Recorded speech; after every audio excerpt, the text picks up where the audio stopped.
welcome to Market in a Minute.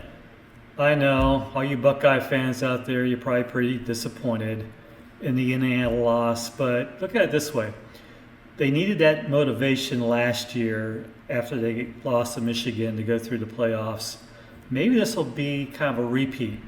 So the Buckeyes have a much better team than Indiana. They just didn't show up to play, unfortunately. We took profits on Capricorn last week. Man, that was fun. We talked about it 2 weeks ago. We'll talk a little bit about more today, but we have another stock for you. You know the stock. Hassett, as chairman, the market's getting a little spooked about it. The 10-year treasuries have been moving up a little bit, but that's really bullish for the economy. We're a little concerned about Powell's news conference on Wednesday.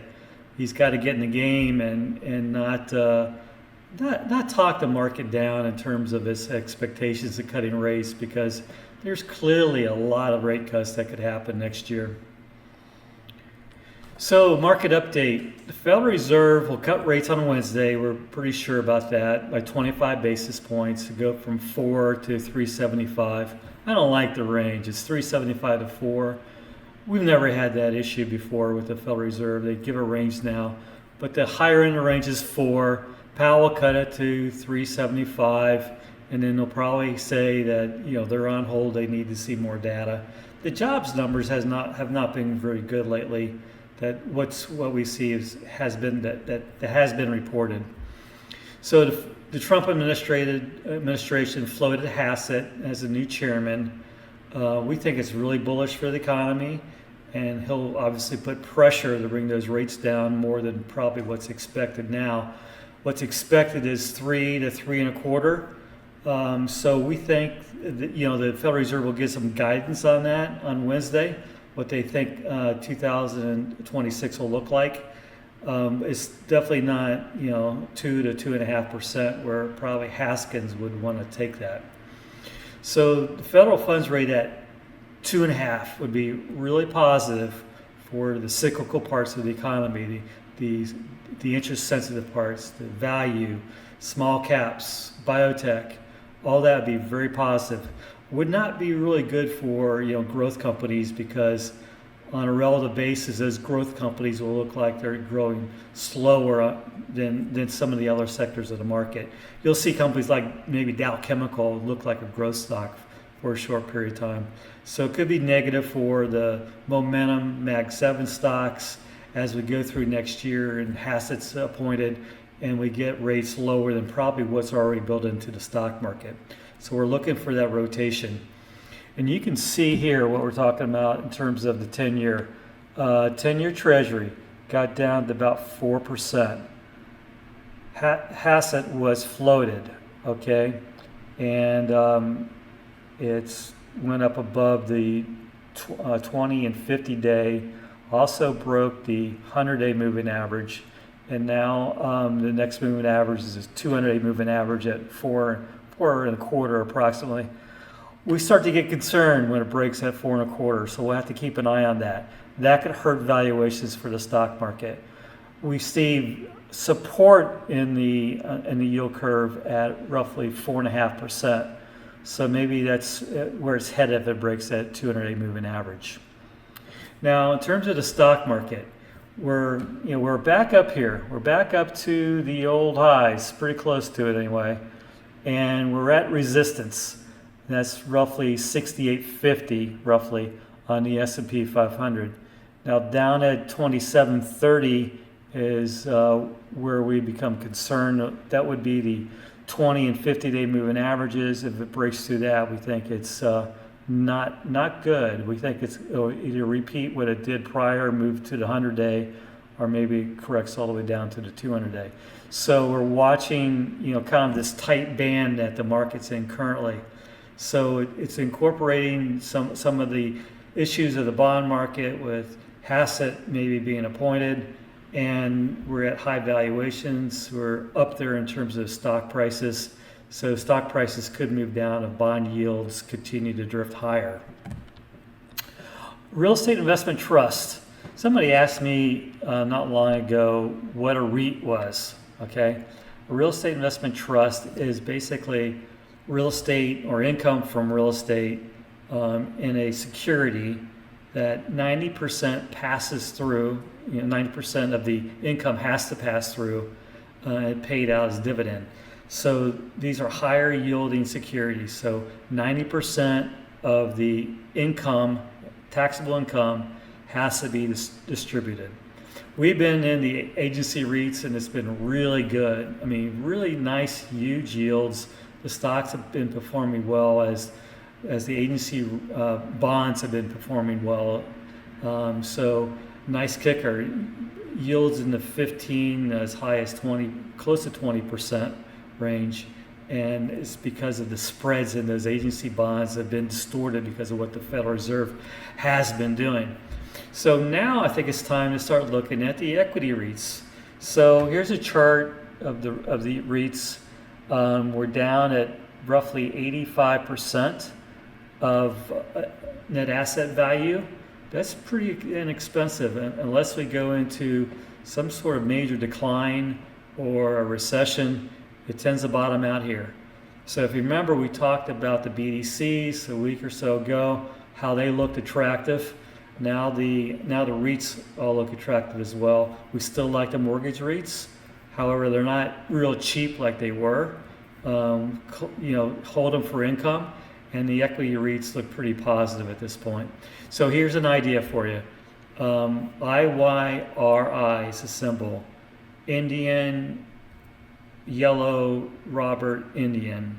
Yields 11%, pays monthly. This looks pretty interesting. Do your own homework. But it's a REIT index that has some leverage to it. And they write options against their holdings as well. So stock update, Capricorn. This has been a beauty, I tell you. So, okay, this is for Duchenne muscular dystrophy. So there's nothing out there like it. DMD. Okay, the stock 2 weeks ago when we talked about it was roughly $4 a share, hammered by the short seller. Same short seller that did the job on Anavex. Okay. Boy, it went from 4. Yes, as we said, we thought it was a risk worth taking. The data came out, it was positive. We thought it was going to be positive. Stock went from 4 to 40. Well, now it's kind of resting around 30. So I see some price targets on the street going as high as 50.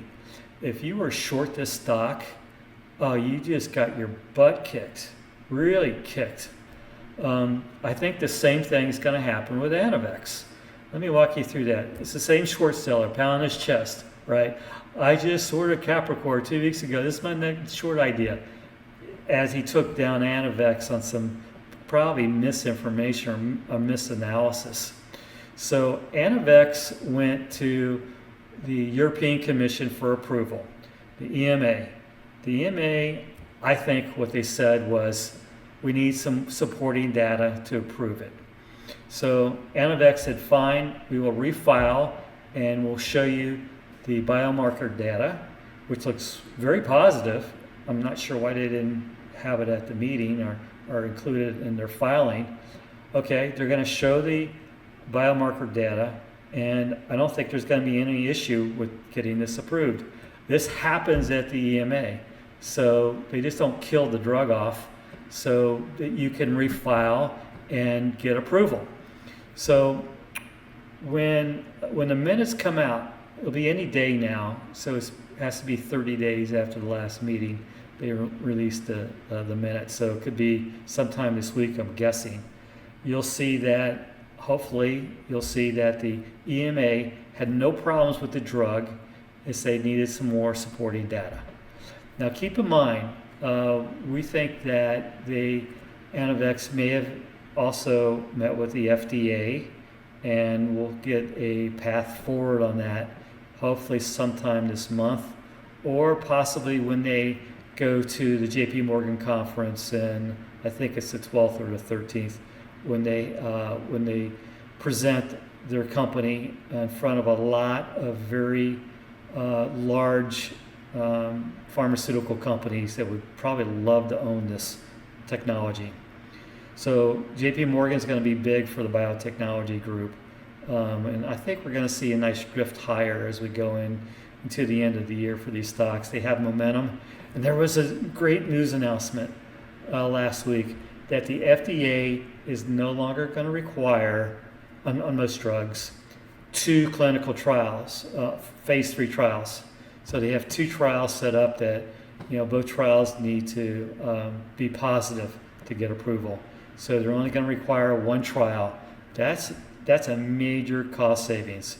So keep in mind, we've had some ugly ones too. We had Veru, which was kind of messy, right? There's nothing wrong with their drug, but it's kind of messy. So they were expecting, maybe as much as 150 million to do their phase 3. Well, that just got cut in half. That's beautiful. So the time requirement and the cost, it can really save a lot of money in this industry by what the FDA is doing. And I think the FDA is under some disarray there, and I think it needs to be fixed. So the commissioner has a lot of work to do there to kind of righten the ship at this point. We've seen a lot of departures. So again, Capricorn, beautiful. Anavex, I think, is the next one that we own that could have a major rally like you saw in Capricorn. So if you have any questions, come to my website, Patrick Adams CFA. Ping me, and then sign up for a hard copy of Market in a Minute. We send that out every week. And then come to my website. You're going to see some pretty crazy returns on some of our strategies because of this Capricorn. Our emerging healthcare, big year. Our emerging healthcare 10. I mean, that thing's up to 45%. So in some of our tactical strategies where we had the Capricorn, we didn't have it everywhere, but some of our tactical strategies had a big week last week. Go Buckeyes! Come on, everybody! You gotta support my Buckeyes. Have a good week.